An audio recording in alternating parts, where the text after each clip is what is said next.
Now let's switch gears and talk about coronavirus. This is a chart of worldwide new cases of COVID-19.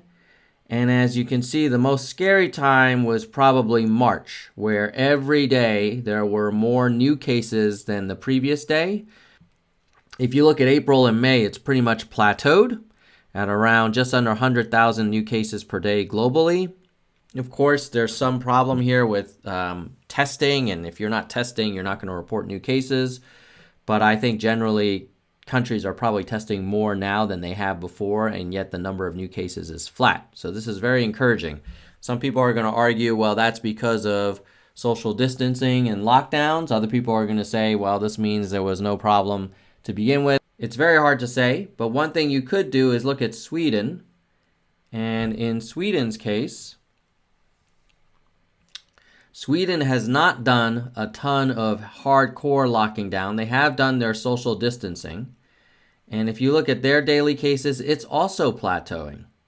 So, this is an argument for potentially maybe that Sweden model where you don't completely lock down the economy, but you take active measures to increase social distancing is kind of that Goldilocks policy. Hard to say, but let's look at all the countries compared. The president often talks about the U.S. being number one on number of tests, which if you see here is true. There are more tests done in the U.S. than in Russia and in Germany. Obviously, the U.S. has a much larger population than those countries. When you do tests per 1 million people, let's see, is the U.S. number one? No, the U.S. is number 34 in tests per 1 million. And then if you look at number of new cases, number of total cases, the U.S. is number one.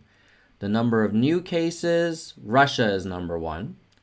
Number of deaths, U.S. is number one. And then in terms of number of new deaths, right now Mexico is number one. So TLDR, I would say America, we have the most cases. We are doing the most testing. We're not doing the most testing when you normalize for a number of people. So just be careful when you hear people share statistics like, well, the U.S. has the most tests per day. Well, yeah, of course, we have more tests per day than, let's say Turkey or Spain, but we're also 300 million people. That said, I think the good news when it comes to these statistics is that, like many other places, we in America have started to get this thing under control. Here is a chart of the number of daily new cases just in the U.S. As you can see, it wasn't a whole lot being detected in February and March, but then it really got kind of crazy in March and early April. But since then, not only have things been fairly flat, they've actually been declining. So maybe in this debate between whether we should stay in lockdown forever or open up tomorrow, like many things, the answer is probably in between, that the numbers suggest that it's time to kind of turn that dimmer switch up. And hopefully we can do that in a measured and systematic way. So if this kind of video was useful to you and you're new to the channel, please subscribe, hit that notification bell. Basically, Nerds for Humanity, I do a lot of interviews with people running for office, asking them hard questions about who they are, why they're running, what they would do. But I also do these weekly data deep dives where I get into a bunch of charts and facts and try and take an objective look about issues that are of interest to the country. If you have been a subscriber for a while, thank you for your support. And let me also thank our channel members who are actually helping fund this content, providing for a lot of the resources to invest in the software and services to make this channel possible. So specifically, let's start with our executive vice president level.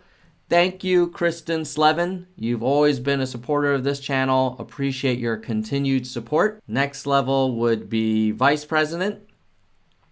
Thank you, Chris Chan, Laura Lane, Fat Lamb, JM Sap, VLAM Lock Win. Next level is Hardcore. Thank you, Jesse Lago, Phoenix Congress, Koa Win, Landline, DK, Tracy Mesa, David, Adrian, Gene, Chad, and Mike. And finally, we have our verified nerds.